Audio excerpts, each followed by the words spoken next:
व्यक्ति हैं, एक साकार पुजारी और दूसरे निराकार, बहुत पुराने जमाने से चले आ रहे हैं। इनमें कोई नई बात नहीं। इनमें आपस में झगड़े भी होते हैं, वाद विवाद भी चलते हैं, लेकिन ये सब होते हुए आज तक दोनों कायम हैं। बात ऐसी है कि मनुष्य का स्वभाव कुछ ऐसा ही है। किसी को चेहरे से प्यार होता है, किसी को शक्ल से प्यार होता है, किसी को सूरत से प्यार होता है, किसी को मूरत से प्यार होता है, किसी को मूर्ति से प्यार होता है। जिन्हें शक्ल से प्यार नहीं होता, जिन्हें शक्ल से प्यार होता है, वो है साकार पुजारी। जिन्हें शक्ल के प्यार नहीं होता वह निराकार। इन संतों ने दोनों के लिए रास्ता बताया। जो साकार पुजारी है उनका सबसे ऊंचा काम एक इष्ट, एक मूर्त का निश्चित करना। अपनी आत्मा से पूछिए कि परमात्मा की कौन सी मूर्त आपको सबसे ज्यादा प्यारी लगती है, जिसमें भगवान की सबसे ऊंची भावना डाल सकते हो, उसे अपनाइए, उसे अपना इष्ट माने, उसे कभी बदले नहीं, उसी की पूजा करें, उसी का ध्यान करें, उसी को याद करें, उसी को समर्पित करके हर भाव करें। अगर रोज रोज कभी आप राम की पूजा करेंगे, कभी कृष्ण की, कभी मां की, तो इसका विशेष लाभ नहीं होगा। दरअसल में पूजा का जो मकसद है वो चित्त की एकाग्रता प्राप्त करना है। और उससे ऊपर उठे तो मैं ये कहूंगा कि चित्त की वृत्तियों का निरोध प्राप्त करना। ऐसी हालत जिसमें विचार शून्यता आ जाए वह जब ही हो सकता है जब आपका एक इष्ट हो। पूजा कैसे करें? कुशा या कंबल का आसन हो, धूप बत्ती अगरबत्ती जलाएं, साफ सुथरी चादर बिछी हो, रात्रि के वस्त्र बदल कर बैठे। अगर स्नान नहीं कर सकते तो कोई बात नहीं, मुंह हाथ धोकर सुख आसन से बैठे। फिर कल्पना करें कि आपका इष्ट शरीर आपके सामने विद्यमान है। फिर कोई भक्ति भरा भजन गाइए तो क्या होगा? आपके बहिर्मुखी विचारों की दुनिया से मन हटकर अपने इष्ट देव की तरफ लग जाएगा, अपने ईश्वर की तरफ लग जाएगा। इसके बाद जब आप ध्यान करेंगे तो ध्यान बनेगा। पहले बाहर ध्यान बनाइए। जब ध्यान बाहर की तरफ बन जाए, उस पवित्र मूर्ति को हृदय में उतारिए। बड़े प्यार से, बड़े ध्यान से, बड़े प्रेम भाव से, बड़े समर्पित भाव से, इतने प्यार से बैठाए कि ना कोई दूसरा विचार रह जाए, ना ख्याल। हमारी आत्मा हमारे मन को देखती रहती है, बताती रहती है कि हम क्या सोच रहे हैं। जब मन हट जाए और आत्मा कहे कि मन भागा, तो फिर प्यार से इस मूर्ति पर अपने मन को जमाएं। फिर ना कोई विचार रहेगा, ना ख्याल।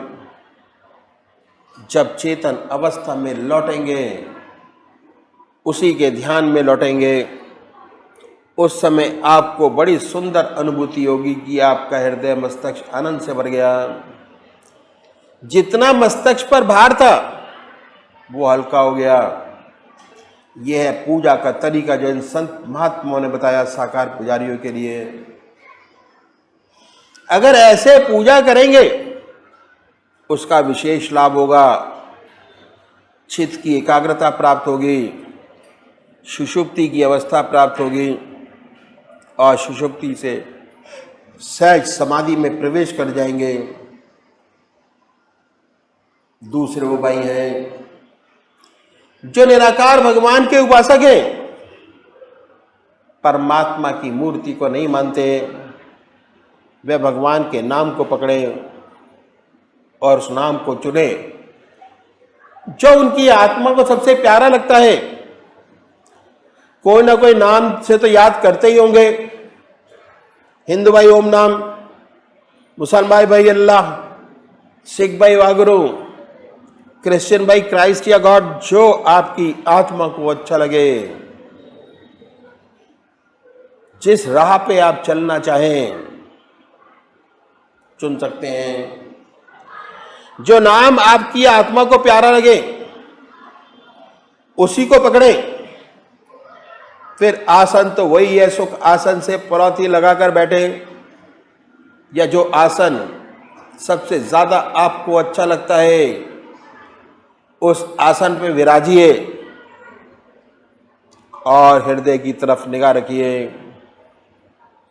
आनंदमयी स्थिति बनाइए और ये ख्याल करें कि जब आपका हृदय दुख दुख करता है, जो हार्ट बीट है उसमें से ओम नाम निकल रहा है, या जो नाम चुना है वो निकल रहा है। हृदय ओम ओम कह रहा है, जवान नहीं कह रहे। मानसिक जाप शुरू में आपको मानसिक जाप करते हुए दिक्कत होगी, मन भटकेगा, मन भागेगा, इधर आधर के विचार आपके मन के अंदर आएंगे। जब ऐसे विचार आए उन विचारों को हटाइए, अपने इष्ट देव की याद में लगिए। विचार हटाए, दबाइए नहीं। जब मन हट जाए फिर अपने इष्ट देव की याद में लगाइए। ओम मानसिक जाप, ओम मानसिक जाप, ओम। धीरे धीरे ऐसी अवस्था आती है, आपको बहुत स्पष्ट सुनाई देने लगता है कि हृदय से ओम की आवाज निकल रही है। ऐसी हालत पैदा होती है, ना कोई दूसरा विचार रहता है ना ख्याल। इतने तल्लीन हो जाते हैं उसके अंदर, अपने आप से गायब, कोई थॉट प्रोसेस नहीं।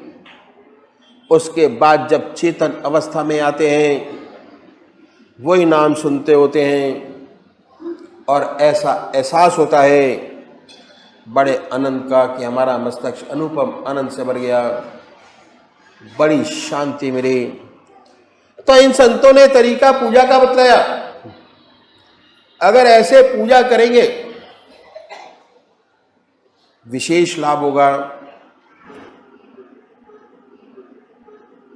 चित्त की एकाग्रता हमको प्राप्त होगी, सुषुप्ति की अवस्था हमको प्राप्त होगी, असुषुप्ति से सहज समाधि में प्रवेश करेंगे।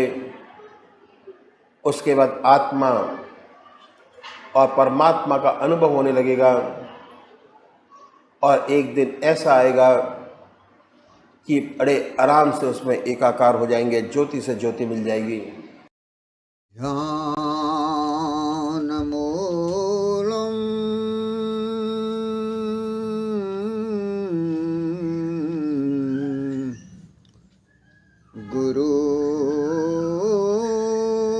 गुरुर्मूर्ति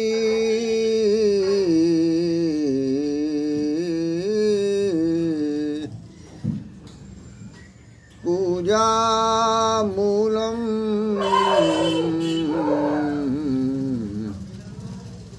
गुरुपदम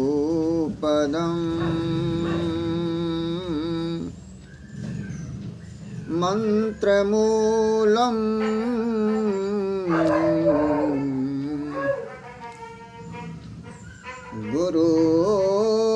गुरुर्वाक्यम सत्यम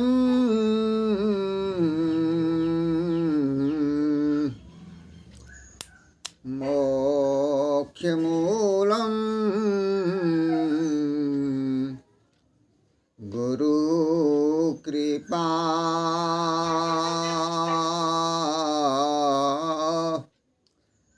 गुरुर्ब्रह्मा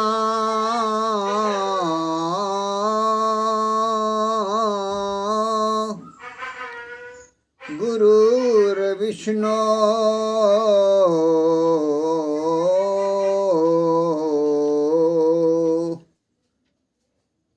गुरुर्देव महेश्वर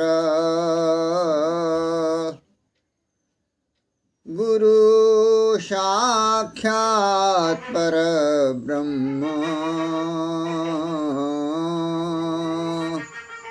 तस्मै श्री गुरुवे नमः। प्यार पाके दिल की हर धड़कन में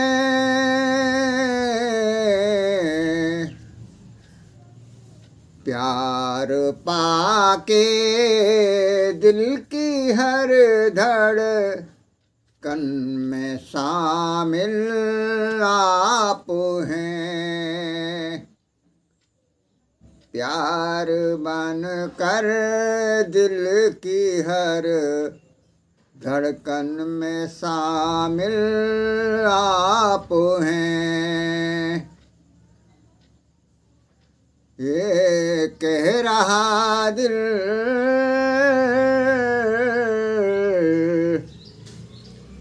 ये कह रहा दिल मेरे सतगुरु मेरी मंजिल आप हैं। मेरी मंजिल आप हैं। दिल की हर धड़कन में प्रभु जी प्यार बन के दिल की हर धड़कन में शामिल आप हैं। ये कह रहा है दिल मेरा प्रभु मेरी मंजिल आप हैं। मेरी मंजिल आप हैं। मेरी मंजिल आप हैं। आप जाहिर आप बातिन साथ हम सब के हैं आप जाहिर आप बातिन साथ हम सब के हैं आप जाहिर आप बातिन साथ हम सब के हैं आप। गो की पर्दा करके बैठे फिर भी लापरदा हैं आप। फिर भी लापरदा हैं आप। गूंजती है कानों में आवाज अब भी आपकी। गूंजती है कानों में आवाज अब भी आपकी। आवाज अब भी आपकी। वज़्म में जलवानुमा से सामने बैठे हैं आप, वज़्म में जलवानुमा से सामने बैठे हैं आप जाहिर आप बातिन, साथ हम सब के हैं आप।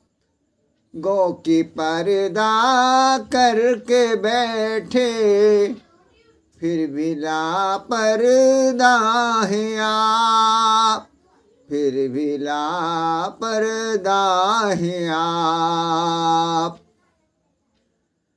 दिल के टुकड़े आपके हम,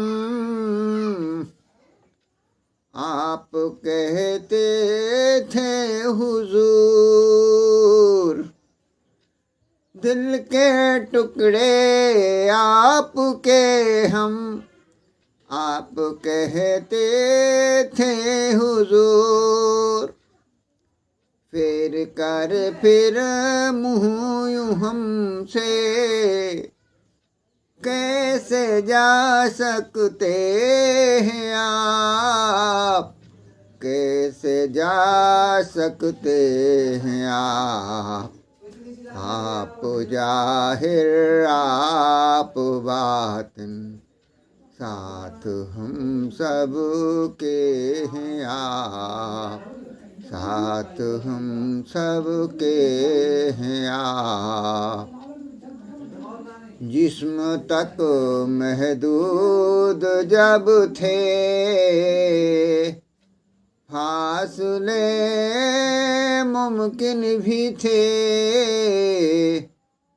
फासले मुमकिन भी थे। जिस्म तक महदूद जब थे, फासले मुमकिन भी थे, फासले मुमकिन भी थे। अब जो लामहदूद हैं, अब जो लामहदूद हैं, तो रूबरू रहते हैं आप, रूबरू रहते हैं आप। आप जाहिर आप बातिन, साथ हम सब के हैं आप। गो की पर्दा करके बैठे, फिर भी लापर्दा हैं आप, फिर भी लापर्दा हैं आप, फिर भी लापर्दा हैं आप। है बदकिस्मती मेरी है ये, झोली मेरी तंग है।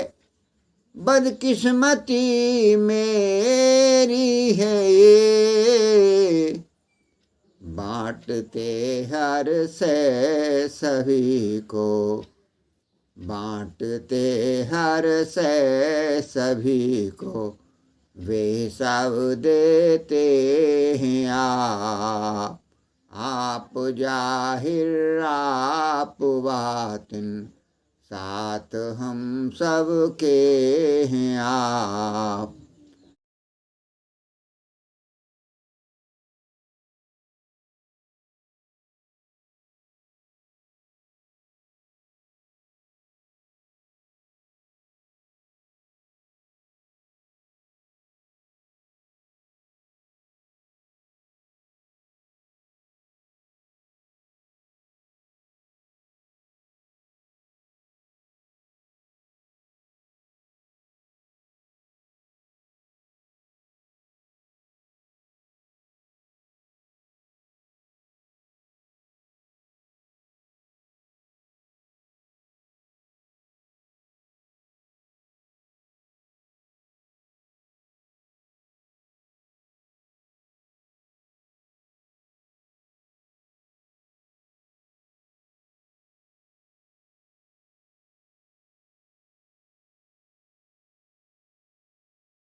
नहीं देखा हमने कभी, पर उसकी ज़रूरत क्या होगी। हे माँ, तेरी सूरत से अलग भगवान की सूरत क्या होगी। संतों के जीवन चरित्र पर प्रकाश डालना अत्यंत ही कठिन और दुष्कर कार्य है। अतः माता जी के चरित्र का वर्णन शब्दों में करना संभव तो नहीं है, किंतु कुछ वरिष्ठ सत्संगियों के संस्मरणों को संकलित कर शब्दों की सुमन माला गुथकर अपनी मन, वाणी और बुद्धि को पवित्र करने का और माता जी के विषय में कुछ जानने का एक प्रयास किया गया है। परम पूज्य माता जी श्रीमती रूपवती देवी उन नारी रत्नों में से एक हैं जिन्होंने संपूर्ण गृहस्थ की जिम्मेदारियों का निर्वहन करते हुए अध्यात्म के उच्चतम शिखर पर पहुंच परम पिता परमात्मा से एकाकार हुई। आपका शुभ जन्म 10 जनवरी 1922 को हुआ और 16 साल की आयु में 1939 में आप पूजने भाई साहब जी के साथ परिणय सूत्र में बंधी। आपने 5 पुत्रों व 2 पुत्रियों के लालन पालन की जिम्मेदारी व गृहस्थ की विभिन्न कठिनाइयों के होते हुए भी सत्संग की सेवा करी व अध्यात्म के क्षेत्र में उन्नति प्राप्त करी, जिसका वर्णन ब्रजमोहन वचनामृत में प्राय किया गया है। परम पूज्य दत्ताजी महाराज से उपदेश मिलने के तुरंत बाद से ही पूज्य भाई साहब जी की स्थिति ऐसी रहने लगी कि हर समय ध्यानावस्था बनी रहती थी और एकांत प्रिय था। अक्सर आंखों से आंसू छलक जाते। अपने पतिदेव की ऐसी स्थिति देखकर माताजी बहुत बेचैन हो गईं और उन्होंने भाई साहब जी से अनुरोध किया कि वे उन्हें बुलंदशहर उनके चाचा जी श्री मोहनलाल जी के पास ले चलें। भाई साहब जी के चाचा जी श्री मोहनलाल जी ने ही उनकी भेंट परम पूज्य दत्ताजी महाराज से करवाई थी और उन्हें इस पद पर आने की प्रेरणा दी थी। बुलंदशहर जाने का कार्यक्रम निश्चित हुआ और चाचा जी के घर पहुंचते ही माताजी ने भाई साहब जी का सारा हाल उन्हें शिकायत करते हुए कह सुनाया और रूधे कंठ से आप बोली कि आप हमें भी ऐसी पूजा सिखा दें ताकि मैं भी सब कुछ भूल जाऊं और राम नाम के सिवा और कुछ होश न रहे। चाचा जी ने यह जाना कि भाई साहब जी आध्यात्मिक उन्नति कर रहे हैं, अतः वे उनकी आदतों से खुश हुए। चाचा जी ने माता जी से कहा, हाँ हाँ बेटी, तुम भी पूजा अवश्य सीखो, ये तो बहुत अच्छी बात है। अब की बार जब दत्ताजी महाराज आएंगे तो तुम्हें भी दीक्षा दिलवा देंगे। आगे चाचा जी ने कहा, तुम निश्चिंत रहो बेटी, हमारा रास्ता कोई घर बार छोड़ने का तो है नहीं।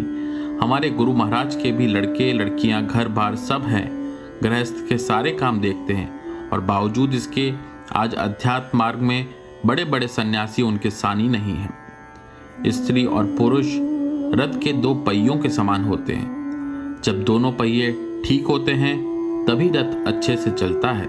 इसके बाद आप निश्चिंत होकर दिल्ली लौटे। माताजी को सन 1948 में परम पूजनीय दत्ताजी महाराज से उपदेश मिला और सन 1949 में ही पूज्य भाई साहब जी और माताजी दोनों को बैत अता की गई। ये इस बात को प्रमाणित करता है कि माताजी आध्यात्मिक जगत में भी अपने पतिदेव के अंग संग रहीं व उनके साथ साथ ही इस मार्ग में प्रगति भी करती रहीं। माताजी एवं भाई साहब जी के दाम्पत्य जीवन में ऐसी अनेक सांसारिक परेशानियां रहीं जो झकझोर देने वाली थी और मार्ग को अवरुद्ध कर देने वाली थी, परंतु इन सब में आप दोनों ने अदम्य साहस और अतुलित धैर्य का परिचय देकर सतमार्ग पर अबाध रूप से चलते रहे। माताजी एक सामान्य गृहिणी के सब कार्य तो करती ही थी, परंतु इन सब के बावजूद परम पूज्य भाई साहब जी के पास किसी भी वक्त आने वाले श्रद्धालुओं के चाय, नाश्ता, भोजन का प्रबंध भी आप किया करती थीं। शहर के बाहर के सत्संग कार्यक्रम, चाहे वे दक्षिण भारत में केरल या आंध्र प्रदेश में हो या पूर्व में पंजाब या हिमाचल प्रदेश में, शिलोंग हो या गुजरात, छोटे से छोटे ग्रामीण क्षेत्रों में भी बस या ट्रेन की लंबी यात्रा हो तो भी आप भाई साहब जी के साथ जाया करती थी और सफ़र में खाने के लिए 10 से 15 अतिरिक्त लोगों का भोजन स्वयं तैयार कर ले जाती थी। कल्पना करना भी कठिन है कि परिवार और बच्चों की जिम्मेदारी के साथ इन सब का संतुलन आप किस तरह कर पाती थी। इन सब के चलते हुए भी आपने सुनिश्चित किया कि बच्चों की शिक्षा दीक्षा प्रभावित ना हो। एक तरफ सत्संग के सभी कार्य चलते रहे और दूसरी तरफ आपने बच्चों को पढ़ा लिखा कर अपने पैरों पर खड़ा भी किया और पूरे उत्साह के साथ उनका विवाह कर उनके गृहस्थ जीवन की स्थापना की। माता जी की आत्मीयता और ममता ऐसी थी कि जो भी सत्संगी आपके निवास सीसी कॉलोनी में आते उन्हें बिना कुछ खिलाए पिलाए वे नहीं भेजती थी। ये परिपाटी आज भी हमारे गुरु परिवार में वैसी ही बरकरार है। माता जी के द्वारा बनाया गया भोजन कोई मामूली चीज नहीं होता था। इसके साथ साथ भक्तों को पता नहीं क्या क्या मिल जाता था। ये गूढ़ बातें हैं जो बस आप जानती थी या जो लाभान्वित होते थे वे जानते थे। कितनी सेवा भावना आप में थी ये बस वो जानते हैं जिन्हें आपका सानिध्य प्राप्त हुआ। खाना उन दिनों अंगीठी पर बनता था। झूठे बर्तन भी स्वयं ही राख से साफ किया करती थी। एक बार की बात है, रविवार का दिन था। सत्संग के पश्चात एक सत्संगी भाई जो कि बाहर से पधारे थे, संकोचवश सबके साथ भोजन नहीं किया। सबके भोजन के उपरांत जब माता जी ने अपने भोजन के लिए थाली लगाई तो उन्होंने वहां उपस्थित एक भाई से कहा कि नीचे पूछ आए, कोई खाना खाने के लिए बाकी तो नहीं रह गया। पूछने पर पता लगा कि एक भाई ने भोजन नहीं किया। जब उन्हें खाने पर लाया गया तो आपने अपनी थाली उनको देकर धीरे से बोला कि भैया माफ कीजिएगा, आपके खाने में देरी हो गई, बुरा ना मानना, गलती हो गई। सत्संग के वार्षिक भंडारे की तैयारी 1 महीना पहले ही शुरू हो जाती। पूज्य माता जी सभी देवियों के साथ मिलकर सबके चाय व खाने का प्रबंध किया करती थी। मसाले जैसे हल्दी, मिर्च, धनिया इत्यादि की पिसाई आप स्वयं अपने हाथों से चक्की पर किया करती थी। इस प्रकार घर के समस्त कार्य आपकी पूजा का एक स्वरूप बनकर रह गए थे।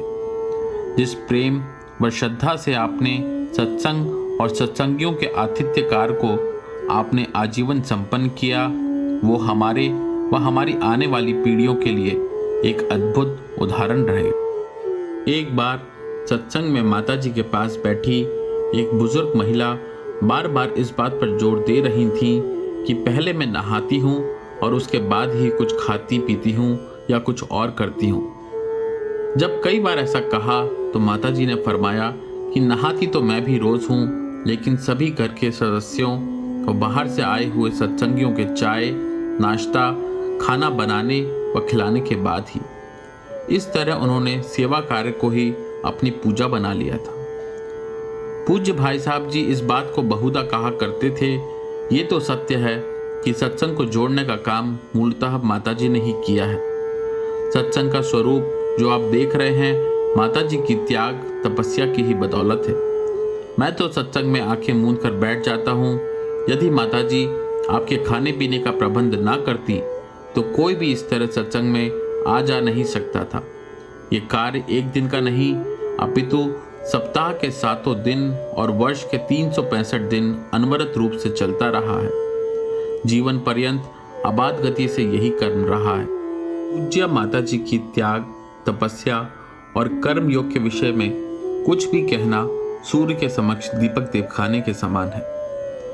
आपके सद्गुरु परम संत महात्मा श्री ब्रजमोहन लाल जी महाराज ने पूज्य भाई साहब जी व अन्य सत्संगियों को संबोधित करते हुए आपके विषय में कहा था कि आप बेटी को क्या समझते हैं।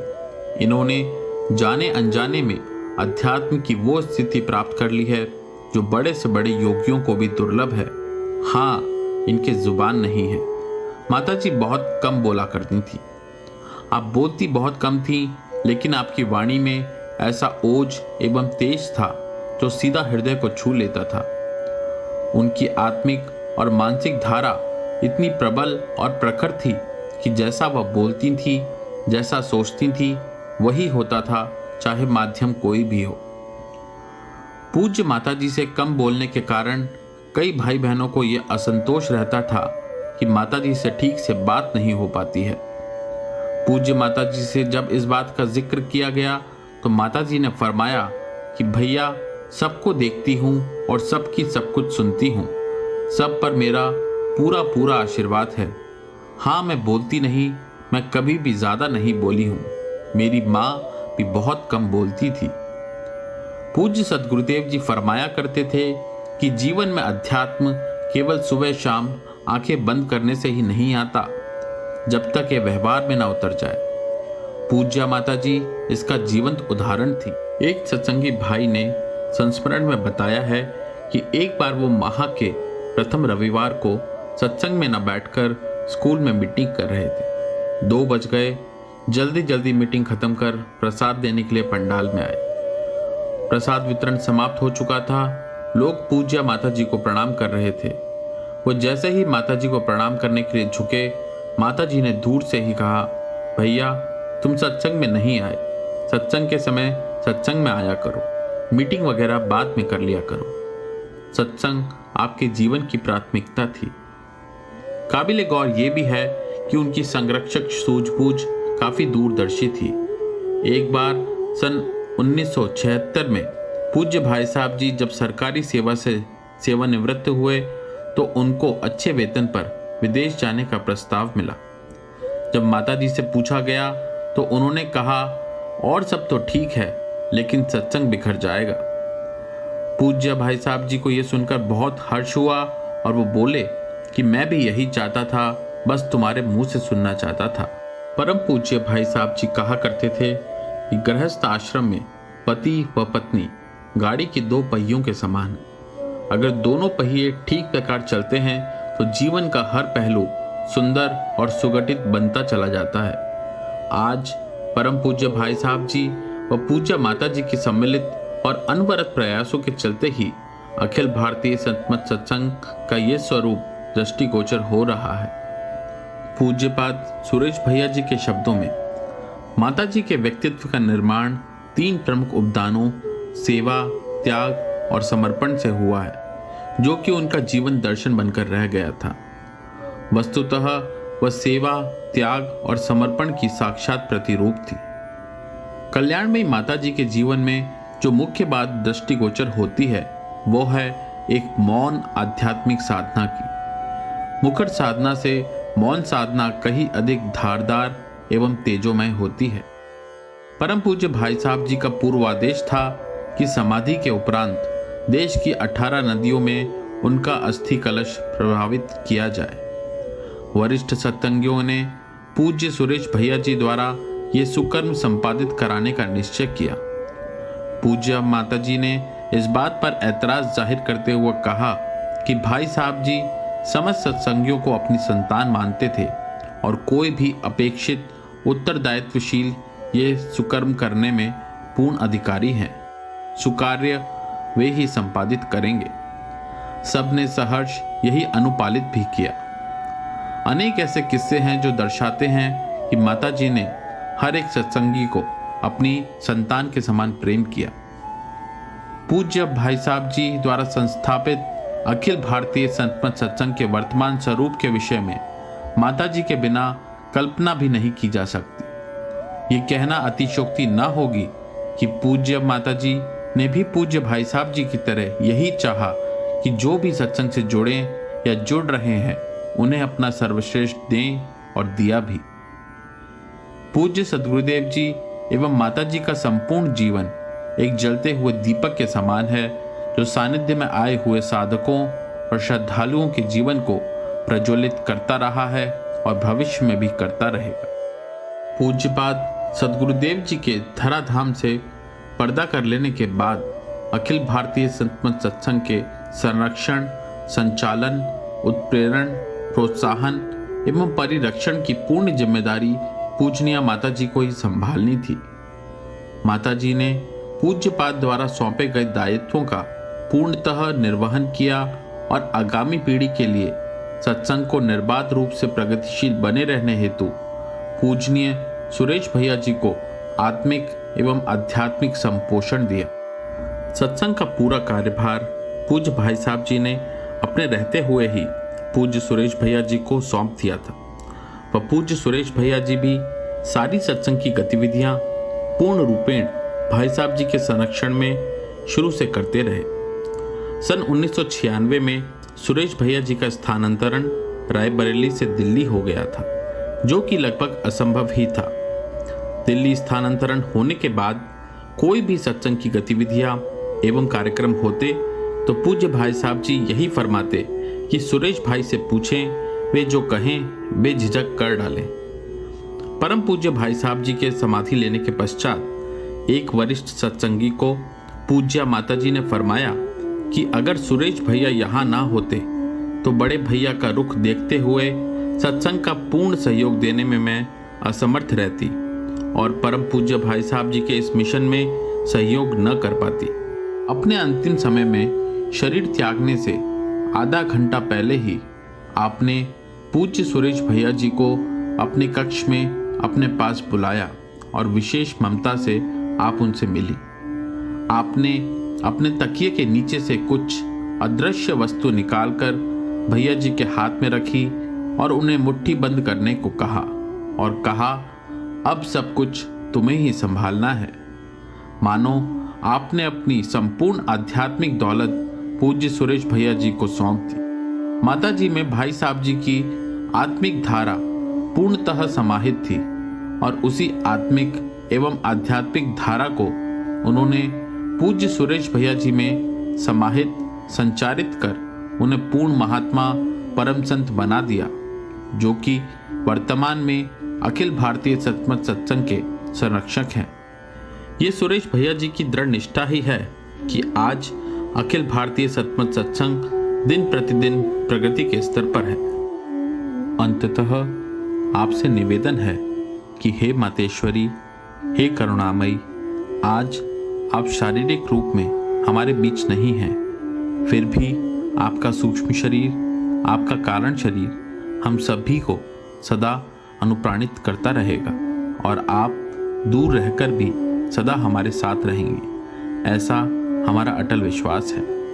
आपके पावन चरणों में समस्त सत्संगियों का बारंबार प्रणाम। परमात्मा तू ही है, तेरी इच्छा पूर्ण हो। कुछ न बोलने वाली पूज्या ममतामयी माता जी की सुधामयी वाणी। आशीर्वाद दिया या लिया नहीं जाता, छीना जाता है। अच्छाई देखो, बुराई देखेंगे, नीचे गिरेंगे, इसके अलावा और क्या होगा।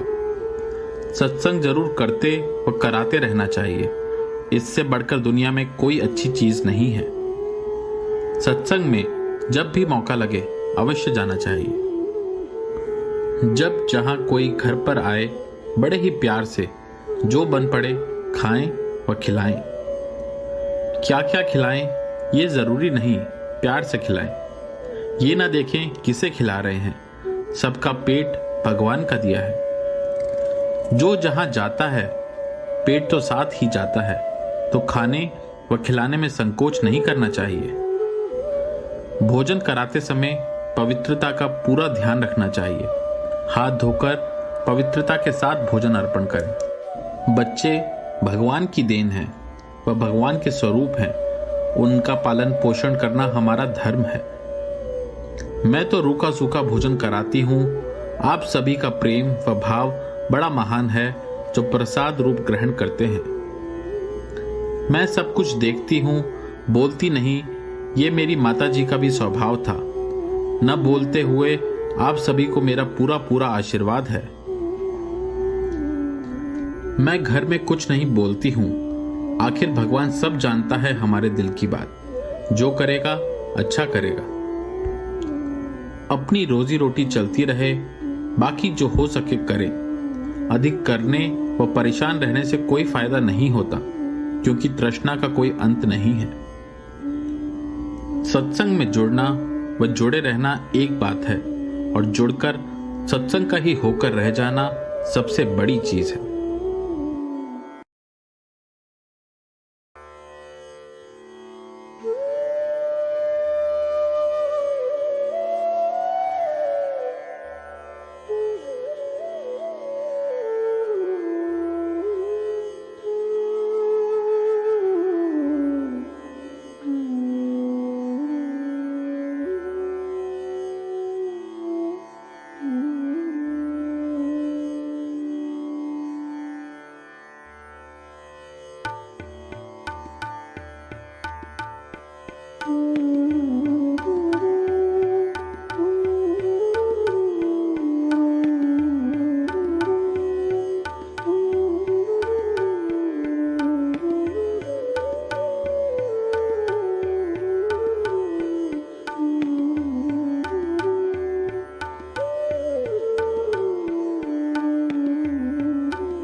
जय सद्गुरुदेव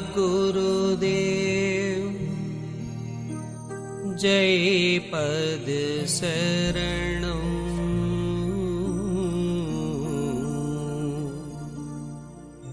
श्री स्वरूप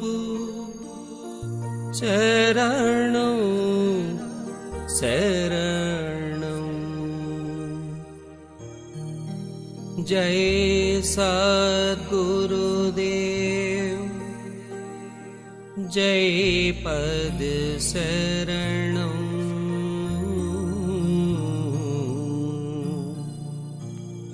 श्री स्वरूप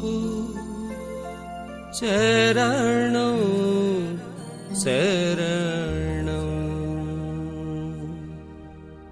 जय सद्गुरुदेव जय पद शरणं श्री स्वरूप चरणं शरणं जय सद्गुरुदेव जय पद शरणं श्री स्वरूप चरणं शरणं जय सद्गुरुदेव जय पद शरणं श्री स्वरूप चरणं शरणं जय सद्गुरुदेव जय पद शरणं श्री स्वरूप चरणं शरणं जय सद्गुरुदेव जय पद शरणं श्री स्वरूप चरणं शरणं जय सद्गुरुदेव जय पद शरणं श्री स्वरूप चरणं शरणं